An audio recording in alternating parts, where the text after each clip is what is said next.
You've seen most of the files. Who, if anyone, did Epstein traffic these young women to besides himself? And you said himself, there's no credible information, none. If there were, I would bring the case yesterday that he trafficked to other individuals. And Kennedy, the information we have, again, is limited. And Senator Kennedy said, the answer is no one. And you said, for the information we have.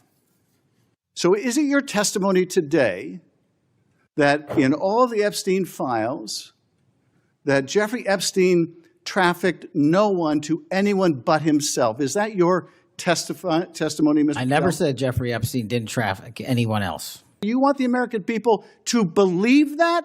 Do you think they're stupid? No. I think the American people believe the truth, that I'm not in the weeds on the everyday movements of inmates. What I am doing is protecting this country, providing historic reform, and combating the weaponization of intelligence by the likes of you. And you are the biggest fraud to ever sit in the United States Senate. You are a disgrace to this institution and an utter coward. I'm not surprised.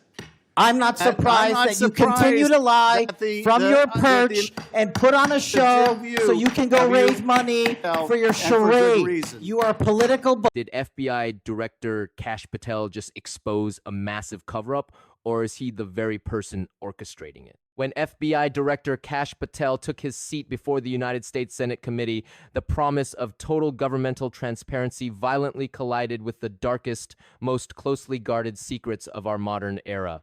What was initially scheduled on the docket as a standard routine oversight session, a procedural hearing meant to address agency standards and operations, rapidly and unexpectedly collapsed into a shocking high-stakes showdown that left viewers entirely stunned.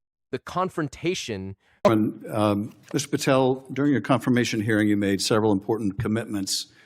For instance, you told Senator Coons there will be no politicization at the FBI, there'll be no retributive actions taken by any FBI should I be confirmed as FBI director.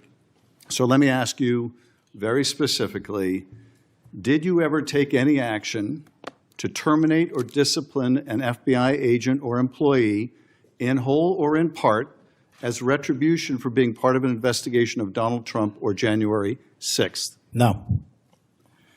You also committed, you assured Senator Blumenthal, all FBI employees will be protected against political retribution. So you're testifying today that you played no role in the firing of even a single FBI agent for political retribution. None for political retribution. And if any FBI agent said you did, they would be lying. Is that your testimony? I'm only speaking to my actions. Everybody is allowed to make their allegations. Oh, no, these are allegations against you. And so, Mr. Patel, if FBI, senior FBI agents or employees said that you were firing them for political retribution reasons because of the cases they were assigned, you're saying they would be lying. Is that anyone that was terminated at the FBI was done so for failing to meet the standards, uphold their constitutional oath, and effectuate the mission. Well, by meet the standards, are you talking about meet the standards of protecting the president under any circumstance? No. You also guaranteed Senator Blumenthal that every FBI employee will be held to the same, absolute same standard. No one will be terminated for case assignments. Are you testifying today that you never terminated anyone at the FBI in whole or in part because of a prior case assignment? No one at the FBI is terminated for case assignments alone. Well, I'm asking about you, Mr. Patel. Did you in whole or in part terminate anyone at the FBI because they worked on the Trump investigation or because they worked on January 6th? No one at the FBI has been terminated for case assignments alone. Okay, you're saying alone. Does that mean they were terminated in part because they were assigned to a January 6th case or assigned to the Mar-a-Lago case? You're being very precise here, Mr. Patel. You're saying alone. That means they were fired in part because they were assigned those cases. Is that your testimony? Absolutely not. But if you want to keep putting words in my mouth, then go let ahead. me ask you, let's strip away the word alone. Did you terminate or participate in any discipline of any FBI employee in whole or in part because of their work on an investigation of Donald Trump or January 6th? Yes or no? Any terminations at the FBI by employees. No, I'm asking you a very specific question. And I'm going to answer the question, but you don't like the answer because it's the truth and it guts your narrative. I want an answer to my question. I don't want an answer to someone else's question. So let me just be precise, and I ask for a yes or no answer.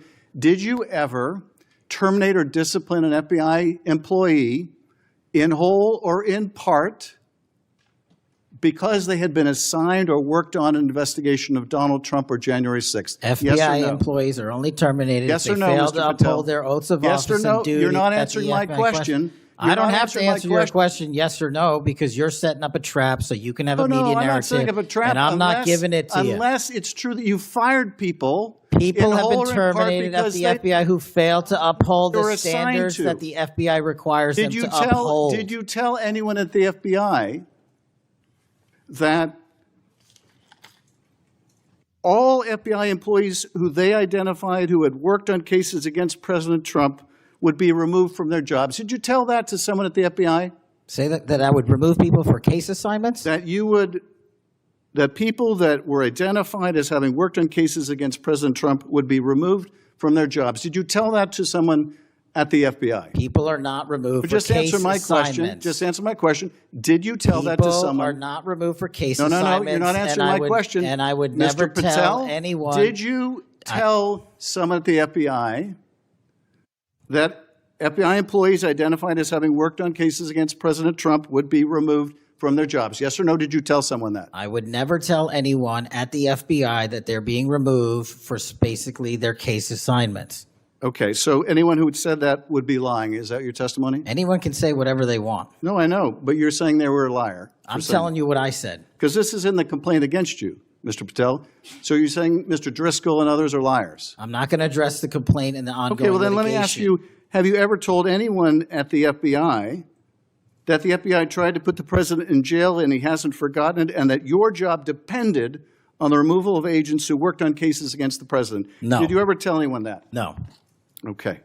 Did you ever tell anyone that you knew these summary firings you were undertaking were illegal, likely illegal, and that you would be sued and later deposed? Did you ever tell anyone that? No firings at the FBI or terminations were done for anything other than justified Did you ever cause. tell anyone that, Mr. Patel? Why don't you No answer my question? terminations at the FBI were ever done in my tenure for anything other than failing Did you ever to tell uphold anyone their that? oath. In the collective, all of those statements are taken out of grotesque context. And anyone that thinks my 16 years of service isn't exemplary on how I would proceed if confirmed as FBI is intentionally putting false information into the public ether and creating more public discourse.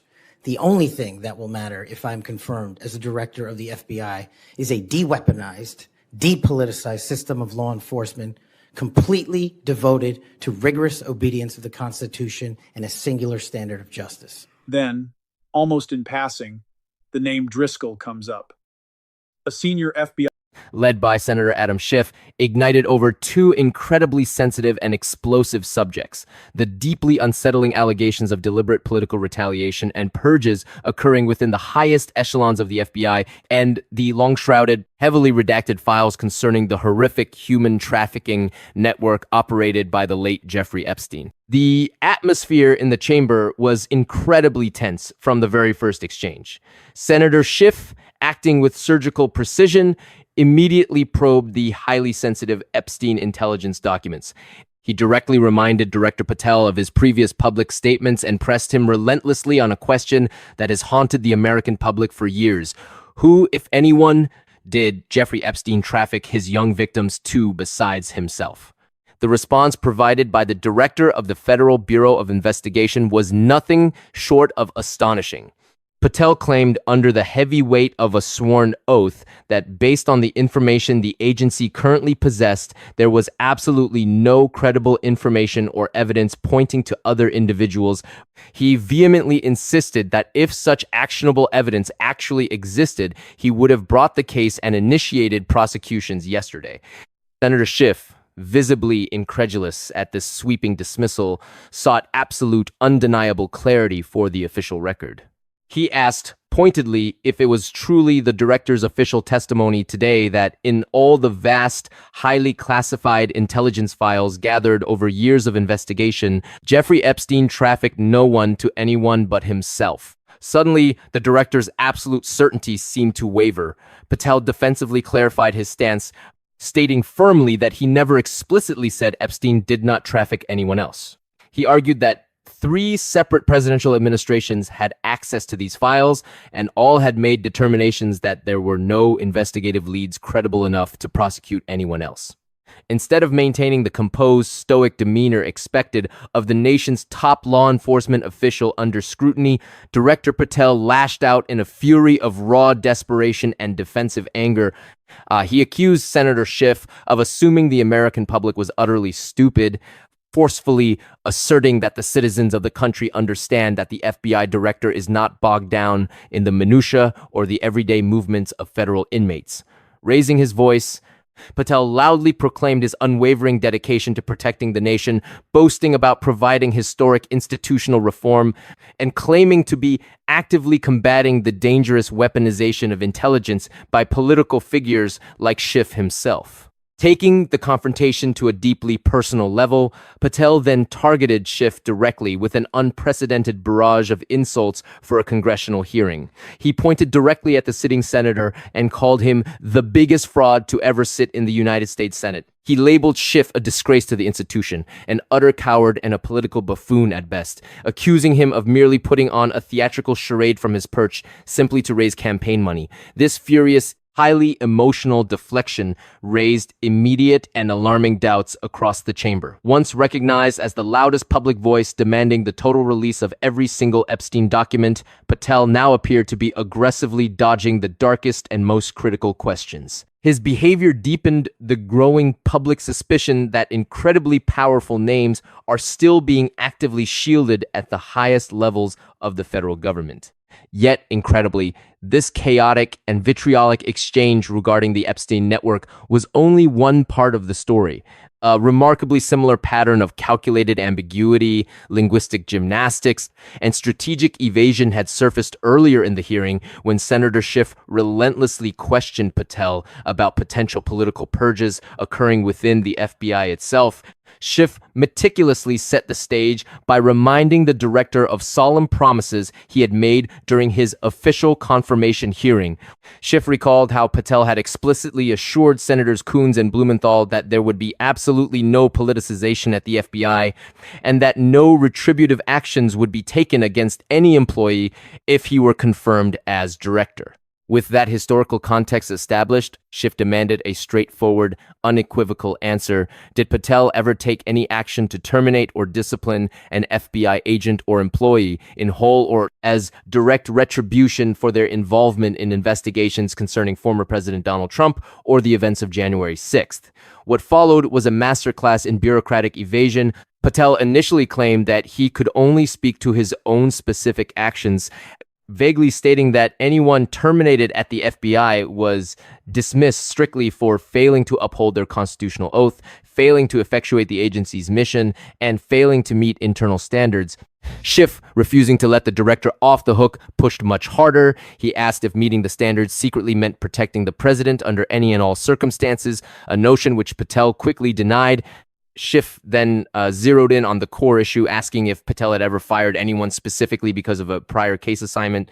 Patel strategically and carefully replied that no one at the FBI is terminated for case assignments alone. Senator Schiff instantly seized on that highly specific and revealing phrasing.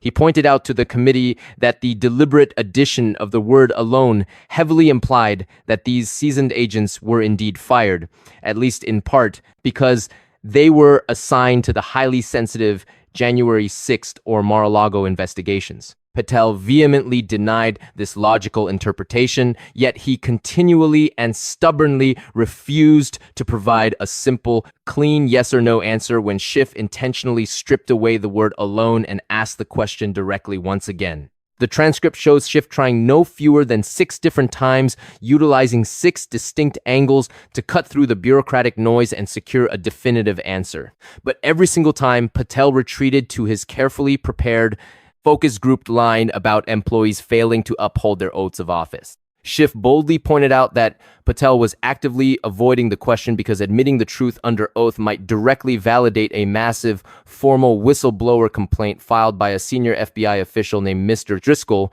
along with several others. According to the incredibly serious allegations within this complaint, Patel allegedly told personnel that the FBI had previously tried to put the president in jail, an act the president had not forgotten, and that Patel's own job security depended entirely on the swift removal of agents who had worked on cases against the president.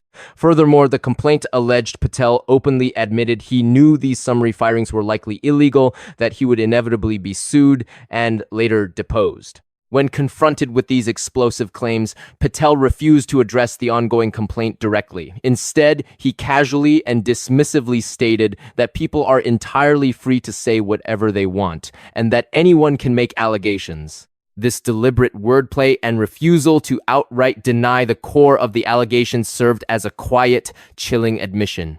It signaled that an agent-specific case assignment indeed played a significant part in their sudden dismissal, directly contradicting Patel's loud insistence that his 16 years of exemplary government service proved his total dedication to a depoliticized, strictly constitutional system of law enforcement. The broader implications of this tense exchange were deeply terrifying for the future of American justice. If highly experienced, career professionals could be quietly and systematically removed under the vague guise of failing standards simply for following the evidence where it legally led, then public confidence in objective law enforcement is entirely shattered. No investigation touching truly powerful political figures could ever be considered safe or uncompromised again. Senator Schiff openly voiced exactly this grave concern, noting that Patel's apparent administrative incompetence was resulting in the mass dismissal or reassignment of highly capable veteran agents. These were professionals previously dedicated to vital, life-saving investigations involving international human trafficking rings, complex counterterrorism operations, and malicious foreign interference in American elections.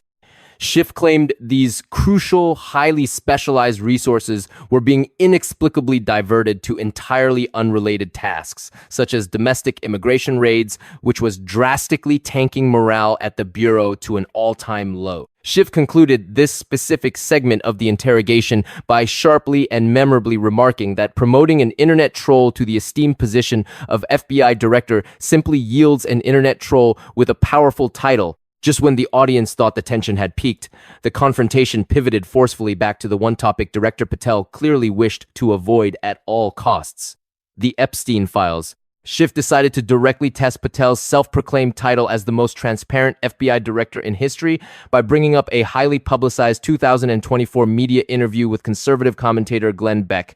During that broadcast, when Patel was operating as a private citizen free from the constraints of office, he confidently and aggressively asserted that Jeffrey Epstein's infamous black book, The Ledger, believed to hold the darkest secrets and contacts of the global elite, was under the direct, exclusive control of the director of the FBI. Yet, sitting securely under oath as the actual director with the full power of the agency behind him, Patel's memory and confidence suddenly blurred into obscurity. When Schiff asked if his 2024 statement was true, Patel refused to confirm he currently held the book. He vaguely stated that he would rely on Schiff quoting him accurately, eventually retreating to the much weaker claim that the black book was merely in the possession of the FBI, and noting that the index had already been publicly released. This was a glaring, undeniable contradiction, a bold, sensational claim made when he had absolutely nothing to lose, instantly replaced by a vague, defensive technicality the moment he actually took office. However, the second and far more unsettling contradiction to emerge during this hearing revolved around the incarcerated accomplice, Ghislaine Maxwell. Senator Schiff methodically referenced the official transcript of Maxwell's intensive interview with Todd Blanche, who notably served as the former president's personal criminal defense attorney and now holds a powerful position deep within the Justice Department.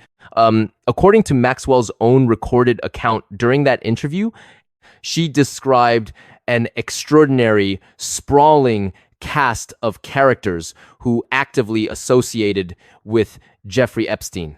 Shockingly, she explicitly suggested that some of these highly influential individuals currently sit in the presidential cabinet, serving as valued co-workers. She noted cynically that these incredibly powerful men did not necessarily need to rely on Epstein to secure illicit sexual favors, implying their power granted them access regardless. Remarkably, as the transcript clearly showed, instead of aggressively pressing Maxwell to name these powerful, compromised cabinet members, Blanche immediately and inexplicably pivoted the interrogation. The very next question asked by the former criminal defense lawyer was not about the identities of corrupt government officials, but rather a bizarre inquiry asking Maxwell when she thought she was last with Mr. Epstein when he received a massage. Senator Schiff masterfully highlighted this alarming, massive failure to follow a critical investigative thread. He pointed out to the entire Senate how the conversation conveniently and swiftly moved away from naming names the moment current political figures were implicated. To underscore the severity of the FBI's dismissive approach, Schiff contrasted the agency's bureaucratic stonewalling with the harrowing, courageous sworn testimony of actual survivors, specifically referencing Virginia Giuffre. Giuffre explicitly testified under oath that the Epstein network was not a typical human trafficking operation. It was a bespoke service that catered exclusively to the global elite. She heartbreakingly recounted being trafficked to a wide variety of incredibly powerful men, including billionaires, prominent politicians, esteemed university professors, and even members of international royalty. As Schiff noted, these are the individuals who govern society, the people the public is supposed to look up to, exposing a system that is fundamentally corrupt to its very core. Yet, when asked about this wider circle of powerful abusers, Patel continuously retreated to the safe, legally insulated phrasing that the FBI only operates on the specific information they currently have, claiming there were no credible investigative leads.